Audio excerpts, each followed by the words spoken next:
ಶೃಂಗೇರಿಯ ಮಾಜಿ ಶಾಸಕರಾದಂತಹ ರಾಜೇಗೌಡರು ನಮ್ಮೊಟ್ಟಿಗಿದ್ದಾರೆ. ಅವ್ರ ಹತ್ರ ಮಾತಾಡಿಸ್ತಾ ಹೋಗೋಣ. ಸರ್, 3 ವರ್ಷಗಳ ಕಾಲ ನೀವೇ ಶೃಂಗೇರಿ ವಿಧಾನಸಭಾ ಕ್ಷೇತ್ರದ ಶಾಸಕರಾಗಿದ್ರಿ. ಈ ರೀತಿಯಾದಂತಹ ಒಂದು ತೀರ್ಮಾನ ತೆಗೆದುಕೊಂಡು ಈಗ ಬಿಜೆಪಿ ಅವರು ಶಾಸಕರಾಗಿದ್ದಾರೆ. ನಿಮ್ಮ ಮುಂದಿನ ಹೋರಾಟ ಹೇಗಿರುತ್ತೆ ಸರ್ ಇದ್ರ ವಿರುದ್ಧವಾಗಿ? ನಾವು 2023ರ ಮತ ಎಣಿಕೆ ಸಂದರ್ಭದಲ್ಲಿ ಎಲ್ಲ ಪಕ್ಷದ ಚುನಾವಣಾ ಏಜೆಂಟ್ಗಳು, ಕೌಂಟಿಂಗ್ ಏಜೆಂಟ್ಗಳು ಎಲ್ಲ ಇದ್ದರು, ಅಧಿಕಾರಿಗಳಿದ್ರು, ಸೆಂಟ್ರಲ್ ಅಬ್ಸರ್ವರು, ಸ್ಟೇಟ್ RO ಇದ್ದರು ಮತ್ತು AROs ಇದ್ದರು. ಅವ್ರ ಸಮಕ್ಷಮದಲ್ಲಿ ಸಮಗ್ರವಾದಂಥ ಒಂದು ಮತ ಎಣಿಕೆ ಆಗಿದೆ. ಅವತ್ತು ಯಾರೂ ಅಬ್ಜೆಕ್ಟ್ ಮಾಡಿಲ್ಲ. ಪ್ರತಿಯೊಂದು ಮತಗಳನ್ನು ತೋರಿಸಿ ಟ್ಯಾಬ್ಲೇಷನ್ ಮಾಡಿ ಅದ್ರದ್ದು ಯಾರ್ಯಾರಿಗೆ ಎಷ್ಟೆಷ್ಟು ಓಟ್ ಬಂತು ಅಂತ ಅದರದೆಲ್ಲ ಕೊಟ್ಟಿದ್ದಾರೆ. ಅವತ್ತು 279 ಮತ ತಿರಸ್ಕೃತ ಮತ ಇತ್ತು. ಅವರು ಅದನ್ನು ಓಪನ್ ಮಾಡೋದಿಲ್ಲ, ಹಾಗೆ ತಿರಸ್ಕಾರ ಮಾಡಿದ್ದಾರೆ. ಅಂದರೆ ಡಿಕ್ಲರೇಷನ್ ಇದ್ದರೆ ಓಪನ್ ಮಾಡೋಕ್ಕಾಗಲ್ಲ. ಅದ್ರ ಮೇಲೆ ಅವ್ರು ಕೋರ್ಟಿಗೆ ಹೋಗಿದ್ರು, ನ್ಯಾಯಾಲಯದ ಮೆಟ್ಲತ್ತಿದ್ರು, ಎಲೆಕ್ಷನ್ ಪಿಟಿಷನ್ ಹಾಕಿದ್ರು. ಎಲೆಕ್ಷನ್ ಪಿಟಿಷನ್ ಜೊತೆ ಒಂದಷ್ಟು ಆರೋಪಗಳನ್ನ ಮಾಡಿದರು. ಎಕ್ಸಸ್ ಲ್ಯಾಂಡು ಒಂದಷ್ಟು ಅವು ಹೇಳ್ತಾ ಹೋದ್ರೆ ಒಂದು 25 ಆರೋಪಗಳು ಮಾಡಿದ್ರು. ನಾನು ಹಂಗಾಗಿ ಅನಿವಾರ್ಯವಾಗಿ ನ್ಯಾಯಾಲಯದ ಮೆಟ್ಲಿರ್ಬೇಕಾಗಿ ಬಂತು. ತಕರಾರು ಅರ್ಜಿ ಸಲ್ಲಿಸಿ ಅದು 3 ವರ್ಷಗಳ ಕಾಲ ನಡೀತು. 3 ವರ್ಷಗಳ ಕಾಲ ನಡೆದ ನಂತರ ಹೈಕೋರ್ಟಲ್ಲಿ ಆ ಎಲ್ಲ ಆರೋಪಗಳಿಗೆ ಒಂದೇ ಒಂದು ದಾಖಲೆ ಅವರು ಒದಗಿಸ್ಲಿಕ್ಕೆ ಸಾಧ್ಯ ಆಗಲಿಲ್ಲ. ಅದನ್ನು ರಿಜೆಕ್ಟ್ ಮಾಡಿ ಅದನ್ನೆಲ್ಲ ರೀಕೌಂಟಿಗೆ ಆದೇಶ ಮಾಡಿ, ರೀಕೌಂಟಿಗೆ ಎಲ್ಲರ ಎದುರುಗಡೆ ಪಾರದರ್ಶಕವಾಗಿ ಆಗಿರೋದ್ರಿಂದ ಅಲ್ಲೇನು ನಮಗೆ ನ್ಯಾಯ ಸಿಗ್ತದೆ, ಸತ್ಯ ಸಿಗ್ತದೆ ಅಂತ ನಾವು ಕೌಂಟಿಗೆ ಹೋದು. ನಮ್ಮನ್ನು ಬಿಡಲಿಲ್ಲ. ಹಿಂದೆ ಏನು ಚುನಾವಣೆ ಏಜೆಂಟ್ ಇದು ನಮ್ಮ ಏಜೆಂಟು, ಅವ್ರು ಹೋದರು. ಅದು ಯಾರ್ಯಾರು ಯಾವ್ಯಾವ ಅಭ್ಯರ್ಥಿಗಳು ಯಾರ್ಯಾರು ನೇಮಕ ಮಾಡಿದ್ರು, ಕೆಲವು ಅಭ್ಯರ್ಥಿಗಳು ಹೋದು, ಕೆಲವು ಏಜೆಂಟ್ಗಳು ಹೋದರು. ಈ ಏನು ರಿಜೆಕ್ಟೆಡ್ ಪೋಸ್ಟಲ್ ಬ್ಯಾಲೆಟ್ 279 ಇತ್ತು, ಅದನ್ನು ಮರುಪರಿಶೀಲನೆ ಮಾಡಿ ವ್ಯಾಲಿಡ್ ಓಟ್ ಅದ್ರಲ್ಲಿ ಸ್ವಲ್ಪ ಫೇವರ್ ಇರೋ ಅಂಥವು 8 ಓಟ್ ಇದ್ದು. ಅದರಲ್ಲಿ 3 ಓಟ್ ನನಗೆ ಬರ್ತದೆ, 2 ಓಟ್ ಜೀವರಾಜಿಗೆ ಬರ್ತದೆ, ಇನ್ನು ಉಳಿದ ಮತ್ತೆ ತಿರಸ್ಕಾರ ಆಗ್ತವೆ. ಅದನ್ನು ಕ್ಲೋಸ್ ಆಯ್ತಲ್ಲ. ಆ ಮತಗಳನ್ನ ಇದಕ್ಕೆ ಏನು ಹಿಂದೆ ವ್ಯಾಲಿಡ್ ಪೋಸ್ಟಲ್ ಬ್ಯಾಲೆಟ್ಗಳು ಏನಿದ್ದು ಅದಕ್ಕೆ ಆ್ಯಡ್ ಮಾಡಿ ಕೌಂಟ್ ಮಾಡೋದು ಅಂತ ಸುಪ್ರೀಂ ಕೋರ್ಟ್ ಇದು ಹೈಕೋರ್ಟ್ ಸ್ಪಷ್ಟ ಆದೇಶ ಇತ್ತು. ಅವ್ರು ಅದನ್ನು ಮಾಡಲಿಲ್ಲ. ಅವ್ರು ಪಟ್ಟು ಹಿಡಿದ್ರು ಅದನ್ನು ಓಪನ್ ಮಾಡಿ ತೋರಿಸ್ಬೇಕು ಅಂತ.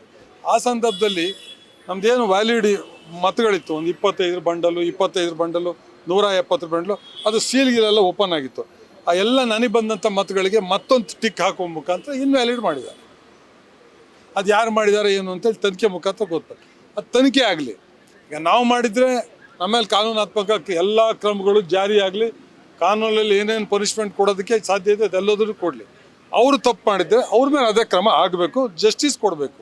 ಯಾಕೆಂದ್ರೆ ನಮಗೆ ಚುನಾವಣೆ ಆಯೋಗದ ಮೇಲೆ ನಂಬಿಕೆ ಇದೆ.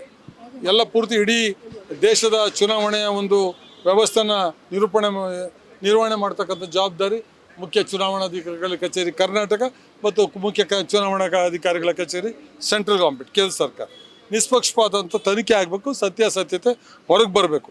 ಅವತ್ತು ವ್ಯಾಲಿಡ್ ಆಡುವತ್ತು ಎಲ್ಲರಿದ್ರಿಗೂ. ಮರು ಮತದಾನದಲ್ಲಿ ಮರು ಎಣಿಕೆಯಲ್ಲಿ ಇನ್ವ್ಯಾಲಿಡ್ ಆಗೋದು ಹೇಗೆ? ಈಗ ಆರೋಪ ಮಾಡ್ತಿದ್ದಾರೆ ಜೀವರಾಜ್ ಅವರು ಮತ್ತು ಅಶೋಕ್ ಅವರು ಸೇರಿದಂತೆ ಆಗಿನ ಚುನಾವಣಾ ಅಧಿಕಾರಿಗಳ ಮೇಲೆ ಆರೋಪ ಮಾಡ್ತಾ ಇರೋದು, ಅವರೇ ವೈಫಲ್ಯ ಮಾಡಿದ್ದಾರೆ ಕೌಂಟಿಂಗ್ ಅಲ್ಲಿ ಅಂತ. ಆಯಿತು, ಮಾಡಿಲ್ಲ, ತನಿಖೆ ಆಗಲಿ.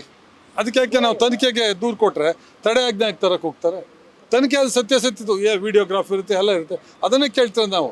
ತನಿಖೆ ಮಾಡಿ ನಮ್ಮವ್ರು ತಪ್ಪಿತಸ್ಥರಾಗಿದ್ದರೆ, ನಾವು ತಪ್ಪು ಮಾಡಿದರೆ, ಅಥವಾ ನಮ್ಮ ಏಜೆಂಟ್ಗಳು ತಪ್ಪು ಮಾಡಿದರೆ ನಮ್ಮ ಮೇಲೆ ಕಾನೂನಿನ ಕ್ರಮ ಆಗಲಿ. ಅಧಿಕಾರಿಗಳು ತಪ್ಪು ಮಾಡಿದರೆ ಅವ್ರ ಮೇಲೆ ಕಾನೂನಿನ ಕ್ರಮ ಆಗಲಿ.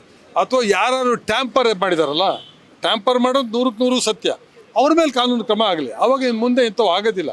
ಇದು ಬಹುಶಃ ಇಂಥ ಒಂದು ಕೃತ್ಯ ಇದೆಯಲ್ಲ, ಇದು ಇಡೀ ಭಾರತ ದೇಶದಲ್ಲೆಲ್ಲ ಪ್ರಪಂಚದಲ್ಲಿ ಎಲ್ಲೂ ಆಗಿಲ್ಲ. ಹಾಗಾಗಿ ಇದು ಸಮಗ್ರ ತನಿಖೆ ಆಗಬೇಕು. ಇದಕ್ಕೆ ನ್ಯಾಯ ಸತ್ಯಾಸತ್ಯತೆ ಹೊರಗಡೆ ಬರಬೇಕು ಅನ್ನುವ ಒಂದು ಮನವಿಯಿಂದ ನಾವು ಎಲ್ಲ ದಾಖಲೆಗಳನ್ನ ಏನೇನಾಗಿತ್ತು ಪ್ರಕ್ರಿಯೆಗಳನ್ನ ಮೆನ್ಷನ್ ಮಾಡಿ ಇವತ್ತು ಏನು ಮುಖ್ಯ ಚುನಾವಣಾಧಿಕಾರಿಗಳ ಕಚೇರಿ ಕರ್ನಾಟಕ ಅವರಿಗೆ ಮುಖ್ಯಸ್ಥರಿಗೆ ನಾವು ಕೊಟ್ಟಿದ್ದೇವೆ. ಅವರು ಇದನ್ನು ಕೇಂದ್ರ ಚುನಾವಣೆಯ ಅಧಿಕಾರಿಗಳಿಗೆ ಕಳಿಸ್ಕೊಡ್ತೀವಿ ಅನ್ನುವ ಭರವಸೆಯನ್ನು ಕೊಟ್ಟಿದ್ದಾರೆ. ಸರ್, ಈಗ ನಿಮಗೆ ಮುಖ್ಯ ಚುನಾವಣಾ ಅಧಿಕಾರಿಗಳನ್ನ ಭೇಟಿ ಮಾಡಿದ್ರಿ, ಅವರು ಯಾವ ರೀತಿಯಾಗಿ ನಿಮಗೆ ಸ್ಪಂದನೆ ಕೊಟ್ಟರು? ಸಕಾರಾತ್ಮಕ ಸ್ಪಂದನೆ. ಮುಂದಿನ ಕ್ರಮಕ್ಕೆ ನಾವು ಕೇಂದ್ರ ಚುನಾವಣಾ ಕಚೇರಿ ಕಳಿಸ್ತೀವಿ ಅನ್ನುವ ಮಾತನ್ನು ಹೇಳಿದ್ದಾರೆ. ಸರ್, ನಿಮ್ಮ ಪ್ರಕಾರ ಅಧಿಕಾರಿಗಳ ಲೋಪ ಆಗಿದೆಯಾ ಅಥವಾ ನಿಮ್ಮ ವಿರುದ್ಧ ಷಡ್ಯಂತ್ರ ಆಗಿದೆಯಾ ಸರ್ ಈ ವಿಚಾರದಲ್ಲಿ? ಇದರಲ್ಲಿ ಕೆಲವು ಒಬ್ಬ ಅಧಿಕಾರಿಗಳು ಭಾಗಿಯಾಗಿರ್ಬೋದು, ಬೇರೆ ಅವರ ಪಕ್ಷದವರು ಕೆಲವರು ಆಗಿರ್ಬೋದು, ಅವರು ಇನ್ವಾಲ್ವ್ಮೆಂಟ್ ಇದ್ದೇ ಇದಾಗಿರೋಂಥದ್ದು. ಅದಕ್ಕೆ ನನಗೆ ತನಿಖೆ ಆಗಿಬಿಟ್ರೆ ಎಲ್ಲ ಹೊರಗಡೆ ಬಂದ್ಬಿಡ್ತದೆ. ಅದು ತನಿಖೆಗೆ ಯಾಕೆ ಅಡ್ಡ ಬರೋದು? ಸಮಗ್ರ ತನಿಖೆ ಆಗಲಿ, ತನಿಖೆಯಲ್ಲಿ ಯಾರು ತಪ್ಪಿಡಿದಾರೋ ಅವ್ರ ಮೇಲೆ ಕ್ರಮ ಆಗಲಿ ಅನ್ನೋ ಒತ್ತಾಯ. ಇದು ಇಂಥ ಒಂದು ಕೃತ್ಯ ಯಾರು ಮಾಡಬಾರ್ದು, ಎಲ್ಲೂ ಆಗಬಾರ್ದು. ಅಷ್ಟೇ ನನ್ನ ಕಳಕಳಿಯ ಮನವಿ ಅಷ್ಟೇ. Thank you madam, thank you. ಇದಿಷ್ಟು ಮಾಜಿ ಶಾಸಕರಾದಂತಹ ರಾಜೇಗೌಡರ ಮಾತಾಗಿತ್ತು. ಕ್ಯಾಮ್ರಾ ಪರ್ಸನ್ ಮಹೇಶ್ ಜೊತೆ ರೇಣುಕಾ, ಸ್ಪೀಡ್ ನ್ಯೂಸ್ ಕನ್ನಡ, ಬೆಂಗಳೂರು.